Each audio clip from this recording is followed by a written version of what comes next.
Hey everybody, welcome to another quick video. Today we're going to be doing a install that I've been wanting to do for some time since we got the Jeep and since we got a lift kit especially. In the Sahara you don't have the nice electronic sway bar disconnects, so the next best thing is to get these, which are just the quick disconnects that you do manually. Obviously not as nice as being able to do it from in the cab itself, but still better than not having anything at all. So with these you can get out right before you go off-roading, find a flat surface, and you're able to put these or pull the pins off of these and quickly disconnect that sway bar so that you can get a little more articulation. So we're going to replace the stock end links right now with these from JKS Manufacturing. I've looked around to see what the best option was, and these were some of the ones that came mostly recommended or highly recommended. I don't have a whole lot of experience with quick disconnects. This is my first set I'm ever installing, of course. So leave a link or a comment link, whatever you like, in the bottom if there's a better option or something else that you've had experience with. But I gotta tell you, I'm pretty impressed with these. They look like they're built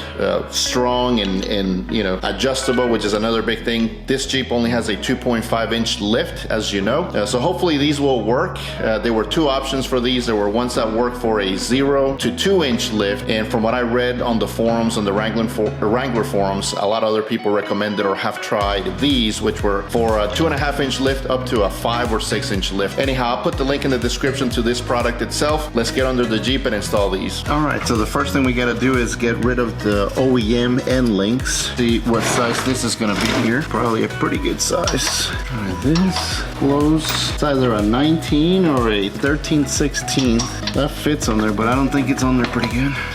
So hopefully you guys can see in there. All right, I've got the two sockets in here, and it's super easy to loosen this up. They're not super tight, at least mine are not. And you know, this is about a year-old Jeep, so hopefully it's not too hard for you to get them off. But anyhow, just undo both of these, and we should have this OEM end link come out, and then we'll put the new JKS ones on there. All right, we got the first one out, and I'm sorry for the scan lines that you see. It's because of the LED headlight I'm using, or headlamp, to do this. You can see there's a little wear on this thing already, so I don't know if it's the quality. All right, I got the bottom one undone, and it wasn't too hard. It looks like there's some wear on this thing already. I don't know if you can see it. You might see some flickering, and that's because of the head LED bulb I'm using here on my head. Fairly easy, not a whole lot of tension. One of the things you want to do is use this OEM end link to sort of adjust the new ones from JKS. Also, another thing to note is you don't want the sway bar itself, you know, you kind of want it to sit sort of parallel with the ground. It is okay to have a slightly, I think up to 5 degrees up or down.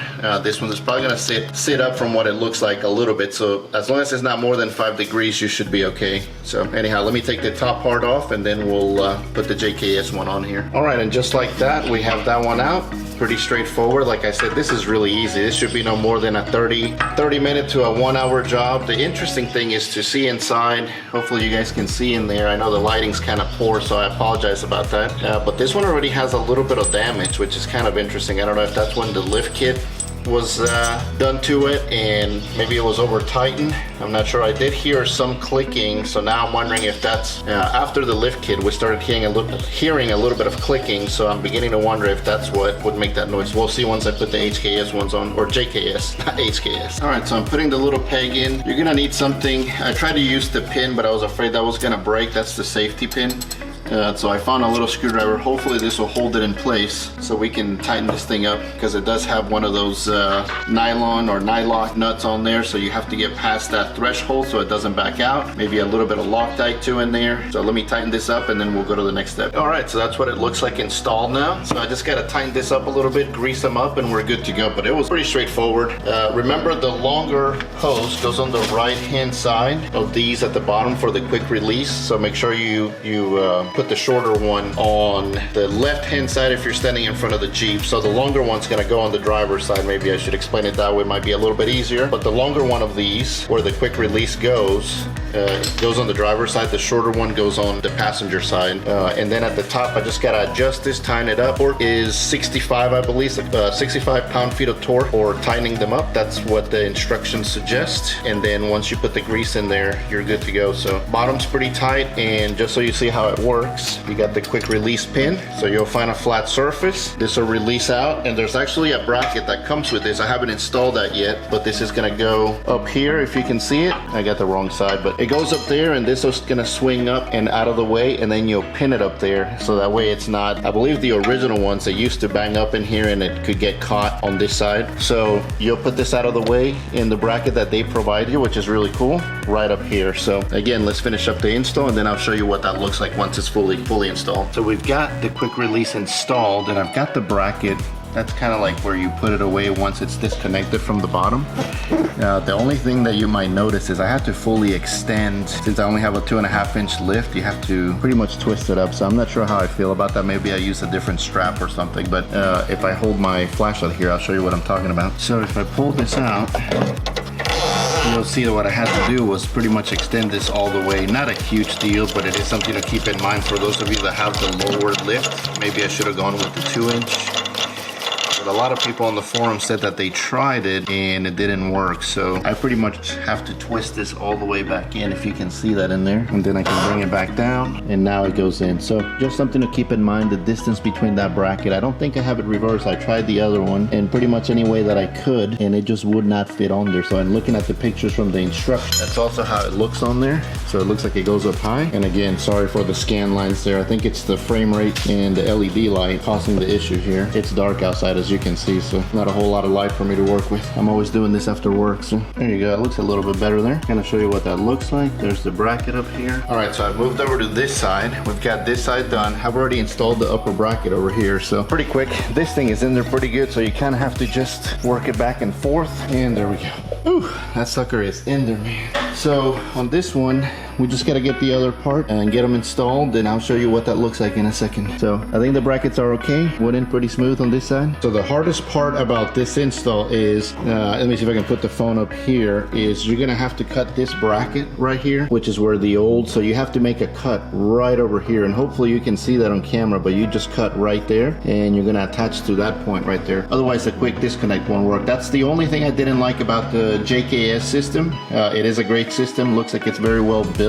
There were some other options where they give you a different bracket where you move the quick disconnect a little bit different. It's just kind of like a bracket that goes here, and then it puts a pin there from some of the other systems.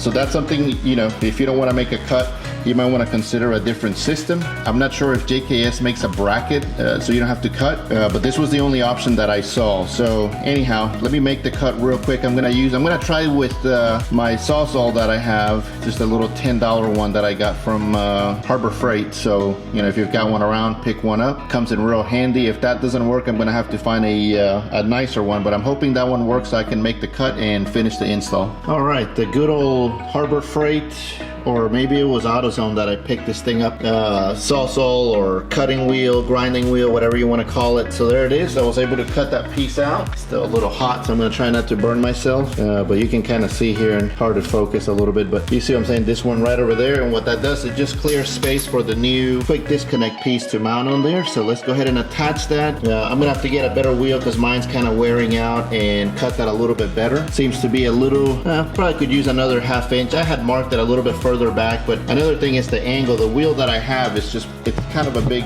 big one. Let me show you what that looks like. So getting the right angle in here without hitting other parts it's a little hard. So anyhow, probably a Dremel would work too. I do have a Dremel, I just don't have the cutting wheels for it, unfortunately.